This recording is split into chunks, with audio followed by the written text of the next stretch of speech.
Good evening Visakha వాజీ news కి స్వాగతం. నా పేరు మీనా కొంతల. ముందుగా వాజీ హెడ్లైన్స్ చూద్దాం. టీడీపీలో సంస్థాగత ఎన్నికలు అన్ని పారదర్శకమే. టీడీపీ రాష్ట్ర అధ్యక్షుడు పల్లా శ్రీనివాసరావు వెల్లడి.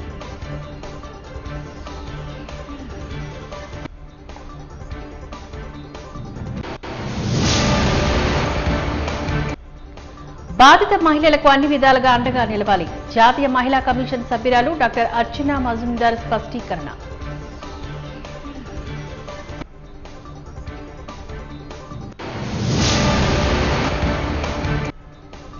సేనాతో సేనాని కార్యక్రమంతో పార్టీ బలోపేతానికి కృషి. మాజీ మంత్రి ఎమ్మెల్యే కొణతాల రామకృష్ణ స్పష్టీకరణ.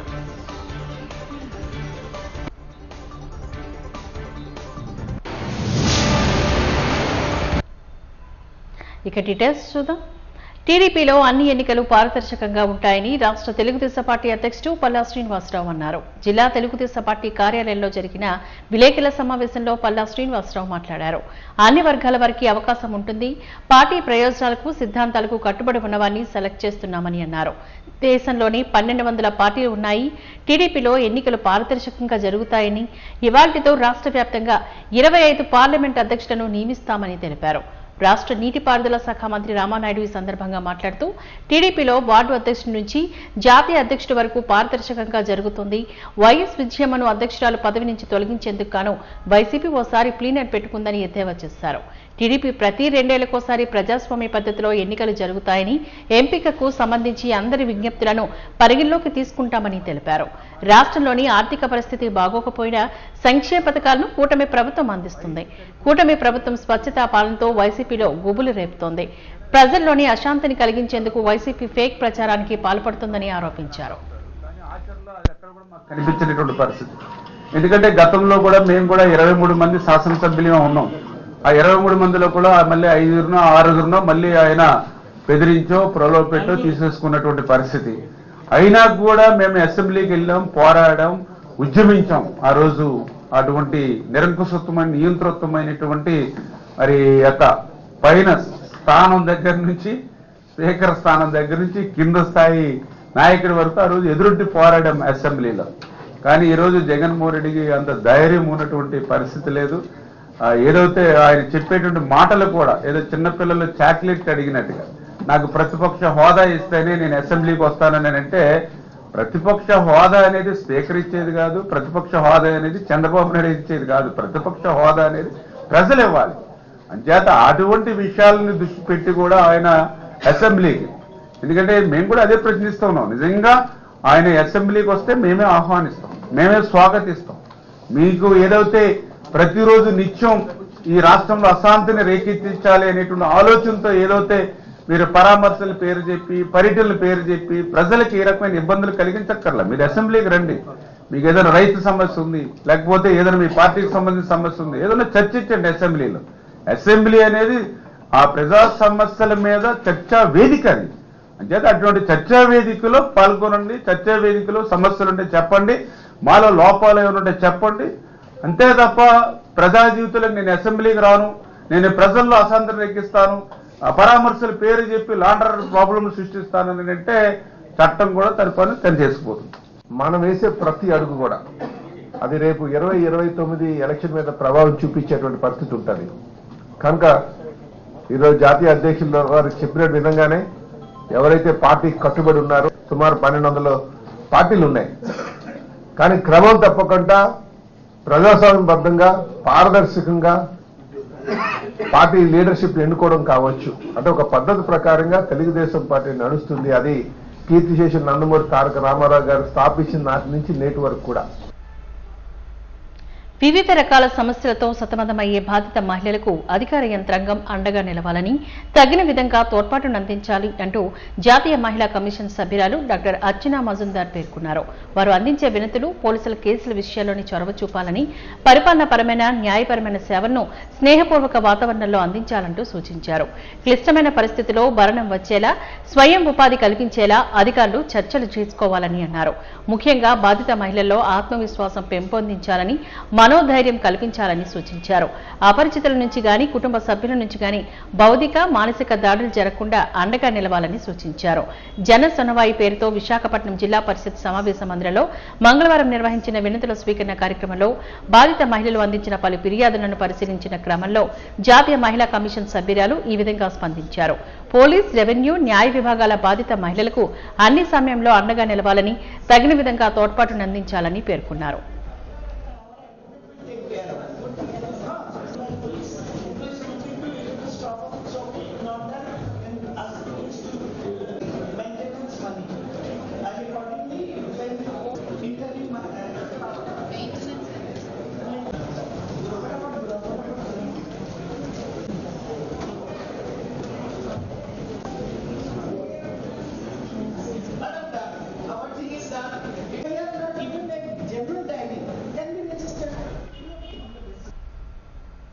జర్నలిస్టులు సమాజ ప్రగతి సాధకులని, ప్రభుత్వ పరంగా వారి సంక్షేమానికి తన వంతు కృషి చేయడం జరుగుతుందని జర్నలిస్టుల సంఘ జాతీయ అధ్యక్షుడు గంటా శ్రీనిబాబు అన్నారు.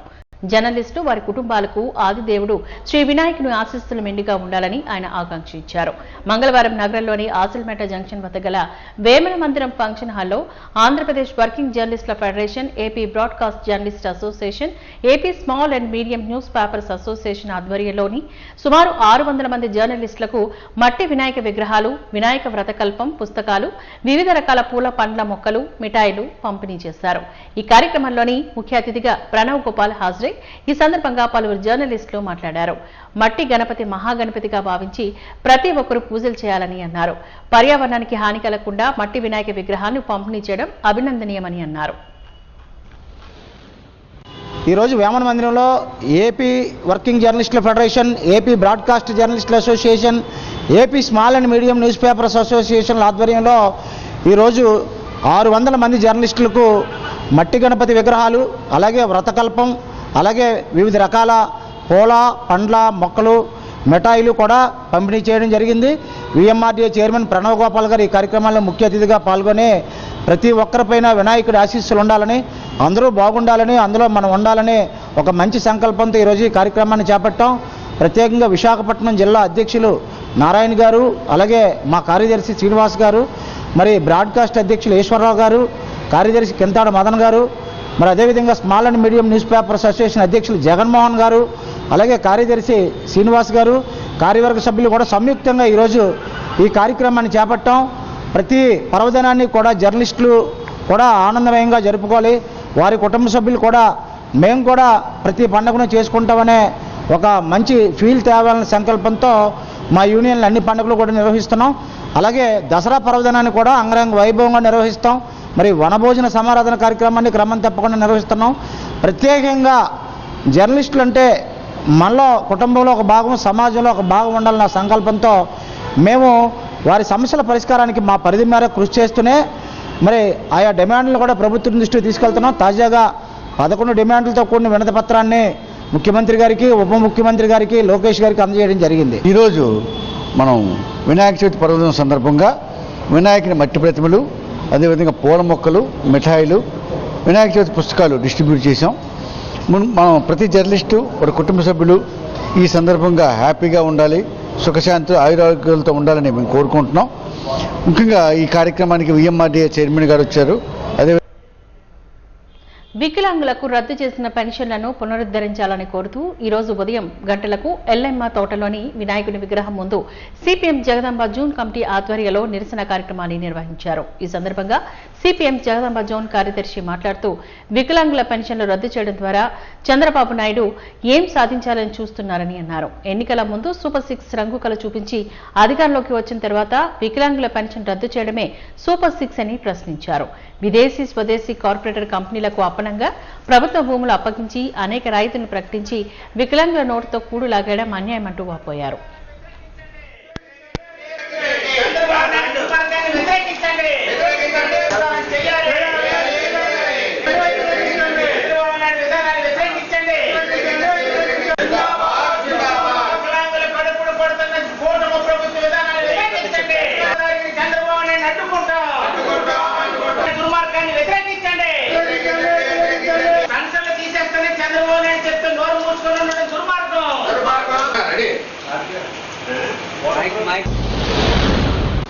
చంద్రబాబు నాయుడు గారు వైసీపీ అధికారాలు ఉన్నప్పుడు 6,000 రూపాయల పెన్షన్ అని ప్రకటించాడు.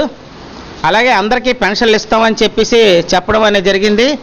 50 సంవత్సరాలలో కూడా పెన్షన్ ఇస్తానని ప్రకటించాడు చంద్రబాబు నాయుడు గారు. అలాగే సంపద సృష్టిస్తానని చెప్పేసి చెప్తున్నాడు. సంపద సృష్టించడం అంటే వేలాది లక్షలాది మంది కోట్లాది మంది ఆంధ్రప్రదేశ్లో నిరుద్యోగులుగా ఉన్నారు. వాళ్ళందరికీ ఉద్యోగాలు ఇస్తే సంపద సృష్టించవచ్చు. సంపద సృష్టించడం అంటే వికలాంగులు పెన్షన్ తీసేయడం, తెల్ల రేషన్ కార్డులు తీసేయడం, అలాగే సమస్యని ఏ రకంగా అయినా పరిష్కారం చేయకుండా ఈరోజు చంద్రబాబు నాయుడు గారు రోజు పీపీపీ పద్ధతి ప్రకారంగా అందరినీ ధనవంతుల్ని కోటేశ్వరులు చేస్తానని చెప్పి వికలాంగుల పెన్షన్ల దగ్గరికి వచ్చి ఇది బోగస్ పెన్షన్లు ఉన్నాయని చెప్తున్నాడు. 6,000 ప్రకటిస్తేప్పుడు బోగస్ పెన్షన్లు తీసేస్తానని చెప్పాలి కదా. 6,000 ప్రకటించేటప్పుడు మేము పెన్షన్లన్నీ తీసేస్తామని చెప్పాలి కదా. అప్పుడు ఎన్నికలకు వెళ్ళుంటే చంద్రబాబు నాయుడు గెలిచినా మాన్నాన్ని తేలిపోతుంది. అందుకని ప్రజల్ని మోసం చేయడానికి చంద్రబాబు నాయుడు ఎప్పుడు అధికారంలోకి వచ్చినా వికలాంగులను కానివ్వండి, పేదవాళ్ళ మీద, వృద్ధాప్య మీద, వితంతువుల మీద, వీళ్ళ మీదే పడతాడు. ధనవంతులకి రాయితీలు ఇవ్వడం, ఇలాంటి పేదవాళ్ళ మీద పెన్షన్లు తీసేయడం, కాళ్ళు లేనివాడు వేళ్ళు లేని మీద అత్యంత దుర్మార్గంగా ఈరోజు చంద్రబాబు నాయుడు కూటమి ప్రభుత్వం ఉంటుంది. పవన్ కళ్యాణ్ గారు నేను ప్రశ్నిస్తాను, నిలదీస్తాను, ఒక్క ఎంపీ ఉంటే తొక్క తీసేస్తానని చెప్పాడు. ఈరోజు 21 ఎమ్మెల్యేలు ఉన్నారు, 3 ఎంపీలు ఉన్నారు. చంద్రబాబు నాయుడు గారు ఇలా చేస్తుంటే పవన్ కళ్యాణ్ గారు ఏం చేస్తున్నారని అడుగుతున్నాం.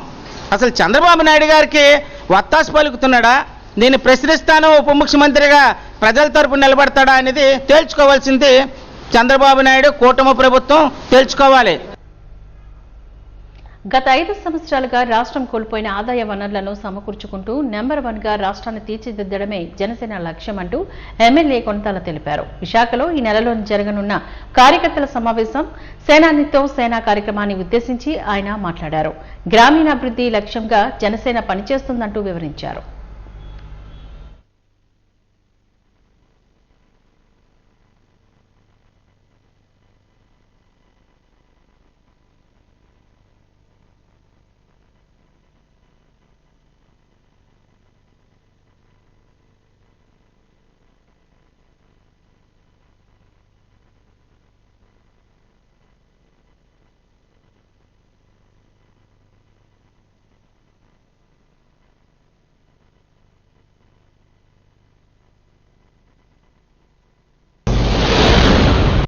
సేనతో సేనాని ఈ కార్యక్రమం కళ్యాణ్ గారు దేనికోసం అనంటే గత సంవత్సరాల కాలంగా ప్రభుత్వం మీద ఏదైతే వైసీపీ గవర్నమెంట్ ఉందో, వైసీపీ గవర్నమెంట్ 5 సంవత్సరాలుగా తన దుశ్చర్యలు ప్రజలు కనీసం కంటి నిండా నిద్రపోనీయకుండా ఎలాంటి పరిపాలన చేశారో చూసాం. ఇప్పటో సాక్షిగా ఓటు చేయలేనివ్వను అని మాటిచ్చి ప్రజలకి కళ్యాణ్ గారు కూటమి ప్రభుత్వం ఏర్పడడానికి ఎంతో కృషి చేసి కూటమి ప్రభుత్వం ఏర్పడము, అంతేకాకుండా ప్రభుత్వం ఏర్పడిన తర్వాత సంక్షేమాలు ప్రజలకు అందించాలి, మంచి పరిపాలన అందించాలన్న ధ్యేయంతో గత సంవత్సర కాలంగా కేవలం ప్రభుత్వం మీద దృష్టి పెట్టి ప్రజలకు ఎంతో సంక్షేమం అందిస్తున్నారు. ఇటువంటి తరుణంలో ఓడిపోయినా కూడా, అంటే 2019లో పార్టీ ఓడిపోయినా కూడా మేమున్నాము అని అంటూ భుజాన మోసింది జన సైనికులు, వీర మహిళలు, కార్యకర్తలు. అటువంటి కార్యకర్తలకు ఉత్సాహం నింపడానికి, పార్టీని ఇంకా బలోపేతం చేసుకోవడానికి ఈ నెల 30వ తారీఖున కళ్యాణ్ గారు దేశం మొత్తంలో ఎక్కడా లేనట్టుగా రాజకీయ పార్టీలో మొట్టమొదటిసారిగా ఇన్సూరెన్స్ పెట్టింది, క్రియాశీలక సభ్యత్వం పెట్టింది పవన్ కళ్యాణ్ గారు మాత్రమే. అటువంటి కార్యకర్తల్ని, అంటే క్రియాశీలక సభ్యత్వం చేసిన వాలంటీర్లు 14,000 మందిని ఎంపిక చేసి వాళ్లతో ఈ సభను ఏర్పాటు చేస్తున్నారు. ప్రతి ఒక్కళ్ళు, ప్రత్యేకించి వీర మహిళా విభాగం తరఫున మహిళలకు ఎప్పుడు జనసేన పార్టీ పెద్దపీట వేస్తుంది. వీర మహిళలు, జన సైనికులు ఎవరైతే మీకు ఆహ్వానం అందిందో ప్రతి ఒక్కళ్ళు ఖచ్చితంగా ఈ 28, 30వ తారీఖుల్లో ఇక్కడికి రావాల్సిందిగా వీర మహిళా విభాగం తరఫున కోరుకుంటున్నాను. తెలియపరుస్తూ ఈరోజు ఇటువంటి వాతావరణంలో ఒక సంవత్సరం కాలం కూటమి ప్రభుత్వం వచ్చాక గతంలో ఏ విధంగా అయితే రాష్ట్రం విభజన తర్వాత విభజనలో నష్టపోయిన కంటే గత 5 సంవత్సరాల్లో ఈ రాష్ట్రం విపరీతంగా నష్టపోయింది. అన్ని రంగాల్లో, ఆర్థికంగా, లేదంటే ఇతర అభివృద్ధి కార్యక్రమాల్లో కానీ, లేదంటే మౌలిక సదుపాయాలు కల్పించడంలో కానీ, అదేవిధంగా ఆర్థిక వ్యవస్థను కుదేలవడంలో కానీ అన్ని రంగాల్లో కూడా వైఫల్యమైనటువంటి ఈ పరిస్థితుల నుంచి కూటమి ప్రభుత్వం ప్రధానమంత్రి మోడీ గారు ఆశీస్సులతో అనుభవమైనటువంటి పరిపాలనా దక్షత ఉన్నటువంటి మన ముఖ్యమంత్రి చంద్రబాబు నాయుడు గారు ఆధ్వర్యంలో పవన్ కళ్యాణ్ గారి సారథ్యంలో డిప్యూటీ ఉప ముఖ్యమంత్రిగా ఈ రాష్ట్రాన్ని అభివృద్ధి బాట వైపు నడిపించడంలో విజయవంతం సాధించడం, ఈ 11 మాసాల్లో అన్ని రంగాల్లో కూడా అభివృద్ధి సాధించేటువంటి ప్రక్రియ కొనసాగుతూ ఉంది. అది పెన్షన్ల పంపిణీ అవనివ్వండి, లేదంటే ఉచిత గ్యాస్ సిలిండర్లు అవనివ్వండి, అదేవిధంగా ఫీజు రియంబర్స్మెంట్ అవనివ్వండి, తల్లికి వందనం, అన్నదాత సుఖీభవ కార్యక్రమం అవనివ్వండి.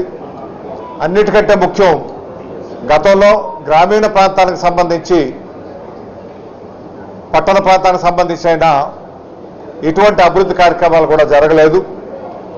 అటువంటిది పవన్ కళ్యాణ్ గారు గ్రామీణ అభివృద్ధి శాఖను తీసుకొని ఈ రాష్ట్రంలో ఉన్నటువంటి 14,000 పైచీలుకున్నటువంటి గ్రామాలు మళ్ళీ గ్రామ స్వరాజ్యం వచ్చే విధంగా మహాత్మా గాంధీ కళ్ళగన్నటువంటి గ్రామ స్వరాజ్యం మళ్ళీ తీసుకురావాలని, గ్రామాల్ని పరిపుష్టత అయినటువంటి రాజ్యాంగబద్ధమైన అధికారాలు కల్పించాలని.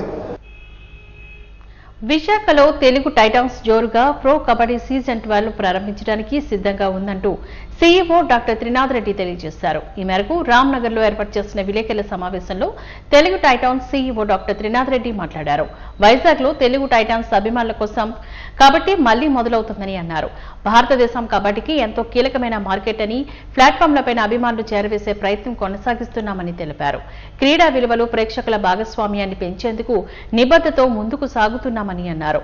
తెలుగు టైటాన్స్ కోచ్ శ్రీకృష్ణ కుమార్ మాట్లాడుతూ కబడ్డీ అనేది అత్యంత ఉత్కంఠభరితమైన క్రీడ అని అన్నారు. సీజన్ 12లో మా జట్టు ఎన్నడూ లేనంత బలంగా ఉందని, ఈ సీజన్లో కొత్త స్ట్రాటజీతో అభిమానులకు ఆకట్టుకుంటామని చెప్పారు.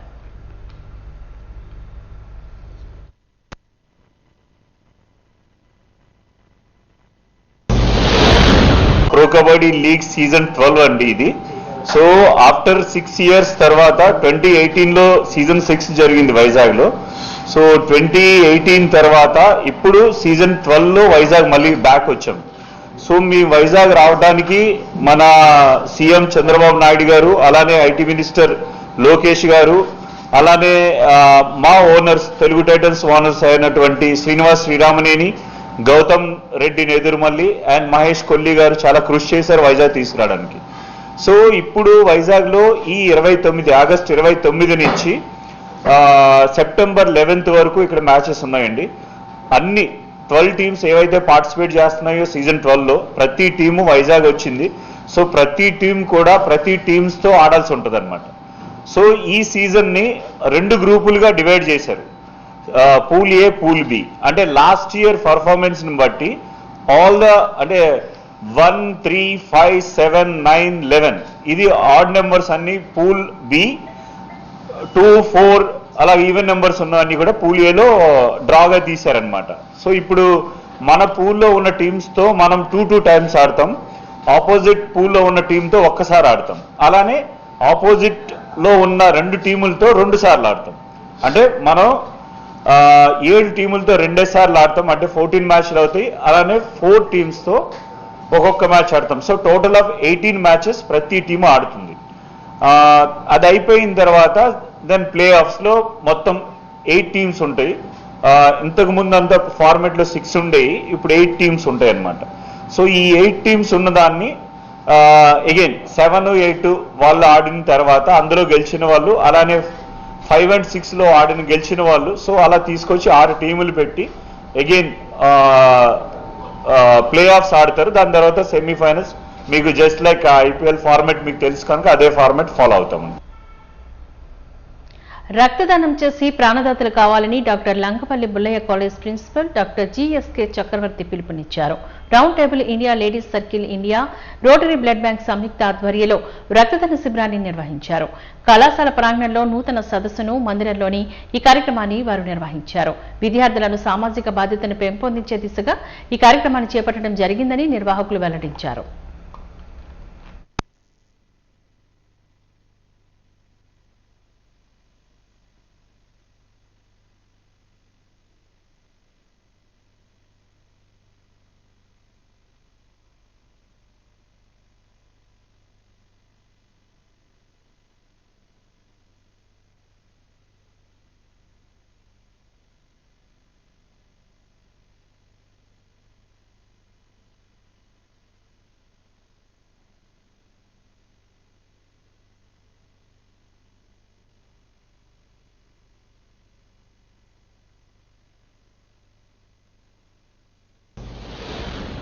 రౌండ్ టేబుల్ ఇండియా అనేది ఒక నాన్ ప్రాఫిట్ ఆర్గనైజేషన్. మేము మెయిన్లీ అండర్ప్రివిలేజ్ కిడ్స్ కోసం స్కూల్స్ కడతామండి.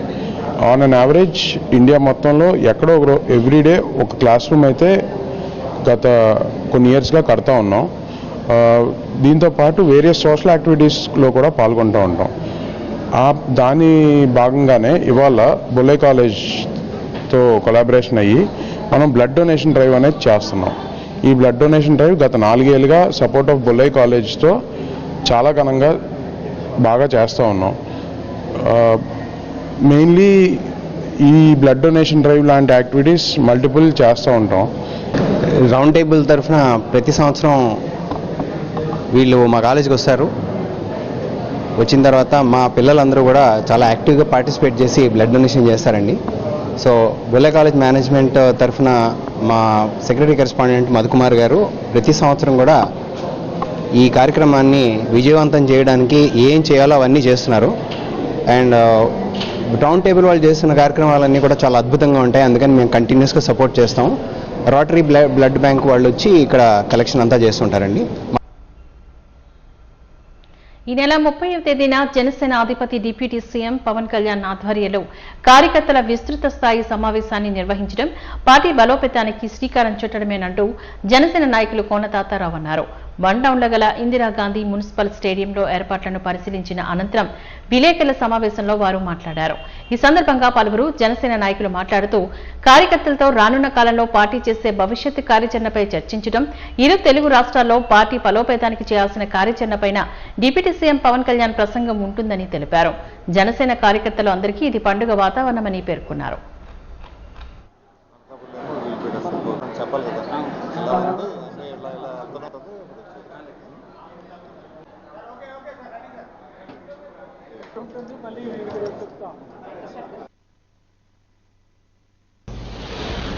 ఈ మహోత్సవానికి అన్ని ఏర్పాట్లు నేటి నుండి పూర్తిగా ప్రారంభమైనాయి. ప్రధానంగా ఏదైతే ఇందిరా ప్రియదర్శిని ఈ మైదానంలో పొద్దుటే మా party programme committee chairman Shri KK గారు వారు భూమి పూజ చేశారు. భూమి పూజ చేసి ఈ రోజు నుంచే ఈ జర్మన్ యాంగిల్స్తో అత్యాధునికమైనటువంటి షటిల్ నిర్మాణానికి ఏర్పాట్లు మొదలైన ఈ రోజు నుంచి. అంతేకాకుండా పోలీస్ కమిషనర్ మన బాక్షి గారు ఇతర ఉన్నతాధికారులు ఈరోజు ఉదయం వచ్చి గ్రౌండ్ మొత్తంగా చుట్టుపక్కల అన్నీ కూడా ఏర్పాట్లు పరిశీలించి, ఎందుకంటే వచ్చేది deputy chief minister Pawan Kalyan గారు కనుక, జనసేన పార్టీ సభ కనుక దీనికి ఉవ్వెత్తిన ప్రజలు వస్తారని, లేక ఆశించినటువంటి స్థితి ఊహించిన స్థితిలో వచ్చే ఆలోచన ఉంటుంది, ప్రమాదం ఉంటుందని వాళ్ళు ముందుగా అంచనా వేసి తగ ఏర్పాట్లకి పలు సూచనలు చేశారు. రాష్ట్ర నలుమూల నుంచి వచ్చే పార్టీ శ్రేణులకు సదుపాయాలు కల్పించాలి. దాదాపు మా సార్ చెప్పినట్లు 14,650 మంది డెలిగేట్స్ రాబోతున్నారు రెండు రాష్ట్రాల నుంచి. అంతేకాకుండా ఈ సభకి ఇతర దేశాల నుంచి కూడా మా పార్టీకి మా నాయకుడికి ఉన్నటువంటి అభిమానులు వారు కూడా రాబోతున్నారు. వీళ్ళందరికీ కావాల్సిన ఏర్పాట్లు చేయడానికి ఇవాళ నుంచే నగరంలో ఉన్నటువంటి అన్ని ప్రదేశాల్లో ఎక్కడ ఏ సదుపాయం కల్పించాలనేటువంటిది ఏర్పాట్లు ఇవాళ నుంచే మొదలుపెట్టాం. ఈరోజు అడవి తల్లి బాట కార్యక్రమం చేపట్టి ఎన్నో దశాబ్దాలుగా మరి నిర్లక్ష్యానికి వివక్షకు గురైనటువంటి గిరిజన ప్రాంతంలో డోలి మోతల ద్వారా జరుగుతున్న నష్టాన్ని నివారించడానికి డోలి రహిత సమాజం కోసం 1000 కోట్ల రూపాయలతో కేవలం అల్లూరు జిల్లాలోనే మరి ఆ రోడ్ల నిర్మాణం వంటి కార్యక్రమాలు చేపట్టారు. అంటే అటువంటి వినూత్నమైన కార్యక్రమాలు ఈ రాష్ట్రానికి చేపట్టి ఆదర్శవంతుడు నాయకుడిగా ఉన్నటువంటి మరి పవన్ కళ్యాణ్ గారు చేస్తున్న ఏ కార్యక్రమమైనా కూడా చాలా వినూత్నంగా ఉంటుంది, ఆదర్శంగా ఉంటుంది, ఆలోచింపజేసే విధంగా ఉంటుంది. వాయువ్య బంగాళాఖాతంలో ఒడిషా, పశ్చిమ బెంగాల్ తీరాల వెంబడి అల్పపీడనం ఏర్పడిందని విశాఖ వాతావరణ శాఖ అధికారి పేర్కొన్నారు. ఈ సందర్భంగా మీడియాతో మాట్లాడుతూ ఇది రాబోయే 2 రోజుల్లో పశ్చిమ వాయువ్య దిశగా కదిలి మరింత బలపడే అవకాశం ఉందని వెల్లడించింది. దీని ప్రభావంతో శ్రీకాకుళం, విజయనగరం, విశాఖపట్నం, అనకాపల్లి జిల్లాలోని అక్కడక్కడ భారీ నుంచి అతి భారీ వర్షాలు కురిసే అవకాశం ఉందని తెలిపింది. ప్రజలు అప్రమత్తంగా ఉండి తగిన జాగ్రత్తలు తీసుకోవాలంటూ సూచించింది.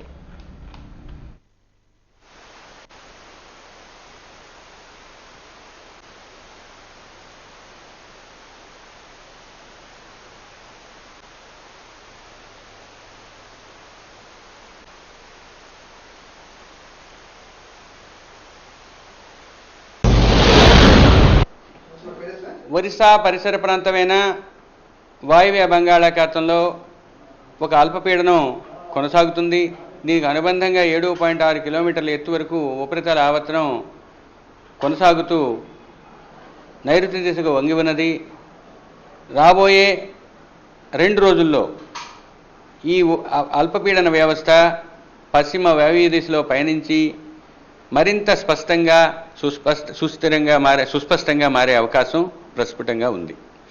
ఇక ఋతుపవన ద్రోణి దేశంలోని వివిధ ప్రాంతాల మీదుగా పయనిస్తూ సంబల్పూర్ మీదుగా పయనిస్తూ ఈ అల్పపీడన ప్రాంతం దానికి అనుబంధమైన ఉపరితల ఆవర్తనం మీదుగా 1.5 కిలోమీటర్ల ఎత్తు వరకు విస్తరించి ఉన్నది. ఈ కారణాల వల్ల రాష్ట్రంలో ముఖ్యంగా ఉత్తర కోస్తా జిల్లాల్లో రాబోయే 24 గంటలు అత్యధిక ప్రాంతాల్లో తేలికపాటి నుంచి మోస్తరు వర్షపాతం, 2వ రోజు పలు ప్రాంతాల్లో, తదుపరి 3 రోజులు కొన్ని ప్రాంతాల్లో కురిసే అవకాశం ఉంది. ఇక దక్షిణ కోస్తా జిల్లాల్లో ఈరోజు పలు ప్రాంతాల్లో తేలికపాటి నుంచి మోస్తరు వర్షపాతం పడే అవకాశం ఉంది. తదుపరి 3 రోజులు కొన్ని ప్రాంతాలకు అది పరిమితమయ్యే అవకాశం ఉంది. ఇక ఉత్తర కోస్తా జిల్లాల్లో రాబోయే 5 రోజులు ఉరుములు మెరుపులు కొనసాగే అవకాశం ఉంది. దక్షిణ కోస్తా జిల్లాలో 3 రోజులు ఆ పరిస్థితి ఉంది. ఇక సుస్థిరమైన బలమైన ఋతుపవన గాలులు నైరుతి దిశ నుంచి 40 నుంచి 50 కిలోమీటర్ల వేగంతో వీచే అవకాశం కోస్తా జిల్లాలపై ఉంది. వినాయక చవితిని పురస్కరించుకొని విశాఖ నగర వీధుల్లో రంగురంగుల వినాయకులు కొలువుతీరారు. నగరంలోని మార్కెట్లని జనాలతోని కిక్కిరిసుకుపోయినాయి. వాతావరణం సహకరించకపోయినప్పటికీ కూడా వినాయక చవితి పూజా సామాగ్రి కోసం భక్తులు మార్కెట్లకు చేరారు. రంగురంగుల వినాయకులు కొలువుతీరి చవితి సంబరాలను ముందే తీసుకుని వచ్చి ఆహ్లాదపరిచాయి. మట్టి విగ్రహాలు పర్యావరణ హితమంటూ ప్రబోధిస్తున్న తరుణంలో మట్టి విగ్రహాలకు ఆదరణ పెరిగింది. తమ ఇంట్లో వినాయకుని కొలువు తీర్చి పూజలు చేసేందుకు నగర మార్కెట్లో సామాగ్రి అంతా సిద్ధమైంది.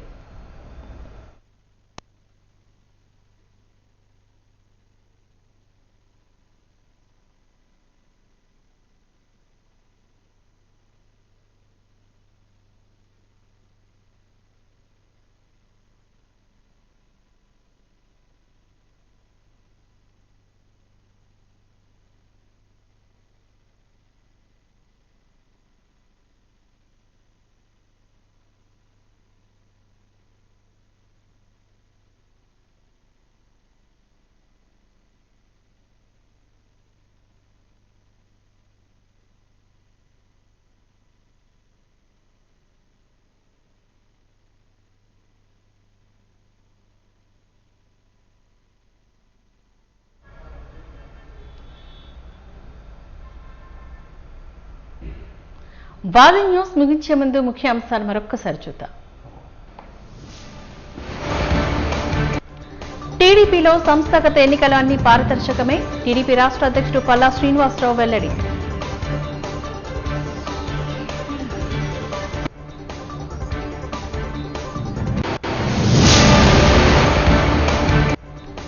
బాధిత మహిళలకు అన్ని విధాలుగా అండగా నిలవాలి. జాతీయ మహిళా కమిషన్ సభ్యురాలు డాక్టర్ అర్చనా మజుందార్ స్పష్టీకరణ.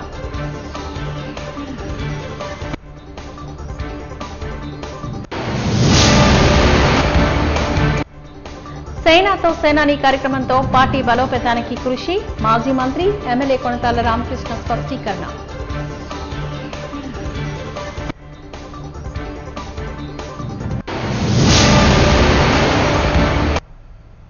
వాజీ న్యూస్ ఇంతటితో సమాప్తం. నమస్కారం.